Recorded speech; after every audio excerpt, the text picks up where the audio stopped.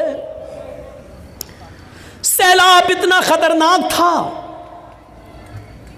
سانپ انسان کا دشمن اور انسان سانپ کا دشمن۔ انسان سانپ کو دیکھتا ہے تو فوراً مارنے کی کوشش کرتا ہے، اور سانپ جب اکیلے میں کسی انسان پر حاوی ہو جائے تو اس کو ڈنگ مارنے کی کوشش کرتا ہے، ڈستا ہے۔ لیکن ہیبت سیلاب کی اتنی زیادہ ہے کہ سانپ انسان کو دیکھ رہا ہے، اور اسی ٹہنی پر، اسی ڈال پر آدمی سانپ کو دیکھ رہا ہے، لیکن آدمی سانپ کو نہیں مارتا ہے اور سانپ انسان کو نہیں ڈس رہا ہے۔ وہ جانتا ہے کہ نیچے پانی ہے، اگر یہ آدمی گرا تو یہ مرے گا، اور سانپ بھی جانتا ہے کہ اگر ہم گرے تو ہم مریں گے۔ اس منظر کو دیکھ کر انسان نہ سانپ کو مار رہا ہے نہ سانپ انسان کو مار رہا ہے۔ کچھ لوگ دور سے اس منظر کو دیکھ رہے ہیں۔ تصور کیجئے کہ سیلاب اتنا بھینکر، اتنا خطرناک، اور اس منظر کو کچھ لوگ دور سے دیکھ رہے ہیں، لیکن ایسے منظر پر جہاں سانپ بھی انسان کو ڈسنے کی کوشش نہیں کر رہا ہے، یہاں ایسے دنیا پرست اور دنیا طلب لوگ اور کتے کے جانوروں جیسی صفت رکھنے والے لوگ ایسے بھی تھے، جہاں آئے اور ان لوگوں سے کہنے لگے کہ تم سیلاب میں پھنسے ہو، ہم تمہاری مدد کے لیے آئے ہیں، تم اپنا مال ہمارے حوالے کر دو، ہم ان کی حفاظت کر لیں گے، اور جب تمہیں اس مصیبت سے چھٹکارا ملے تو ہم تمہارا مال تمہیں واپس کر دیں گے۔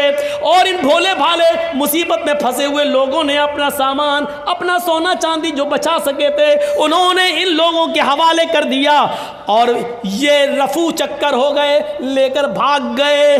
غور کیجئے، ان مجبور لوگوں کی مجبوری کا بھی فائدہ ان لوگوں نے اٹھایا۔ جہاں ایک سانپ انسان کو ڈسنے کی ہمت نہیں کر رہا ہے، اور جہاں ایک انسان سانپ کو مارنے کی ہمت نہیں کر رہا ہے، وہاں یہ انسان کتنا گر چکا ہے۔ وہاں یہ دنیا طلب انسان اور دنیا پرست انسان، ناجائز مال کو کمانے والا اور دنیا کی محبت کو رنگنے والا یہ انسان کتنا نالائق اور کتنا بڑا کمینہ ہے، جو ایسے موقع پر بھی مجبور لوگوں کی مجبوری کو نہ سمجھ سکا اور ان کا مال لے کر فرار ہو رہا ہے۔ آپ اندازہ لگائیے، سوچئے کہ انسان کتنا زیادہ مفاد پرست ہو چکا ہے، یہ سانپ سے زیادہ زہریلا ہو چکا ہے۔ سانپ اپنے زہر سے انسان کو ڈسنا چھوڑ رہا ہے، لیکن یہ کمینہ انسان اپنی کمینگی انسان سے نہیں چھوڑ رہا ہے۔ یہ سوچئے اور تصور کیجئے کہ انسان کتنا گر چکا ہے کہ ایک موقع پر سانپ بھی انسان کو کاٹنے کی جرت نہیں کر رہا ہے، لیکن انسان انسان کو کاٹ رہا ہے، انسان انسان کو ڈس رہا ہے، اور ایسے موقع پر بھی اس کا پیسہ چھین کر، اس کی دولت لے کر یہ بھاگ جاتے ہیں، یہ کہہ کر کہ ابھی تم مصیبت میں ہو، ہمارے حوالے کر دو، جب تمہارے مصیبتوں کے دن ختم ہوں گے ہم تمہارے حوالے کر دیں گے، اور اس کے بعد ان کا پتہ نہیں چلتا۔ اس دنیا کی دولت نے ہمیں اتنا ہمیں برباد کر دیا، بالکل کتا صفت انسان بنا دیا۔ اسی لیے اللہ کے نبی نے فرمایا، یوشک الامم ان تدع علیکم کما تدع لکلۃ علی قصتھا۔